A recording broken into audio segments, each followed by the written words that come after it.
ನಮಸ್ಕಾರ ಎಲ್ಲರಿಗೂ. ನಾನು ನಿಮ್ಮ ಪ್ರೀತಿಯ ರಾಯಚೂರು ಹುಡುಗಿ. ತಮಗೆಲ್ಲರಿಗೂ ಅಮ್ಮ ಮಾಡಿಕೆ ಮನೆ ಯೂಟ್ಯೂಬ್ ಚಾನಲ್ಗೆ ಸ್ವಾಗತ ಸುಸ್ವಾಗತ.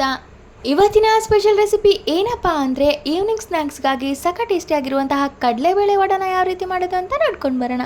ಮೊದಲಿಗೆ ಈ ರೆಸಿಪಿನ ಮಾಡಲಿಕ್ಕೆ ಒಂದು ದೊಡ್ಡ ಕಪ್ಪಷ್ಟು ಕಡಲೆಬೇಳೆನ ತೊಗೊತಾ ಇದ್ದೀನಿ. ಈ ಕಡಲೆಬೇಳೆನ 2ರಿಂದ 3 ಬಾರಿ ಸ್ವಚ್ಛವಾಗಿ ತೊಳೆದು ಅದಾದಮೇಲೆ ಅದು ನೆನೆಯುವಷ್ಟು ನೀರನ್ನು ಹಾಕಿ 3ರಿಂದ 4 ಗಂಟೆ ಅದನ್ನು ನೆನೆಯಲಿಕ್ಕೆ ಬಿಡಬೇಕು.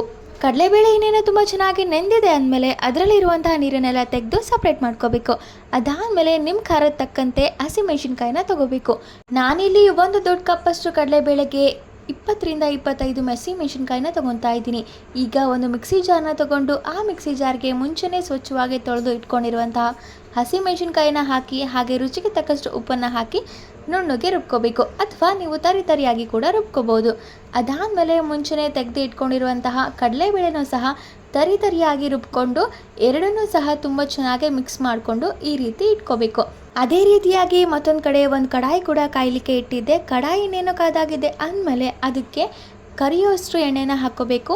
ಎಣ್ಣೆ ಕಾದಿದೆ ಇಲ್ವೋ ಅಂತ ಸ್ವಲ್ಪ ಹಿಟ್ಟನ್ನು ಹಾಕಿ ಚೆಕ್ ಮಾಡ್ಕೊಳ್ಳಿ.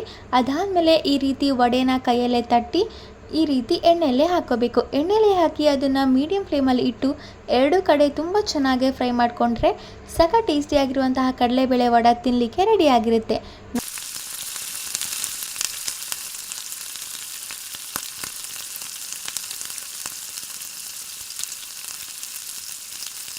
ಈ ಕಡಲೆಬೇಳೆ ವಡೆಗೆ ನೀವು ಬೇಕಿದ್ರೆ ಸಬ್ಸಿಗೆ ಸೊಪ್ಪು ಆಗಿರ್ಬೋದು, ಈರುಳ್ಳಿ ಕೂಡ ಹಾಕೋಬೋದು, ಅಥವಾ ನಿಮ್ಗೆ ಇಷ್ಟ ಆಗಿರುವಂಥ ಸೊಪ್ಪನ್ನು ಕೂಡ ಹಾಕ್ಕೊಂಡು ಮಾಡ್ಕೋಬೋದು.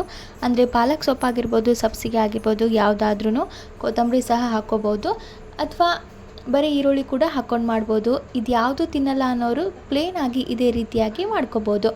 ನೋಡಿ, ಎಲ್ಲನೂ ಇದೇ ರೀತಿಯಾಗಿ ತಟ್ಟಿ ನೀಟಾಗಿ ಕರ್ಕೋಬೇಕು.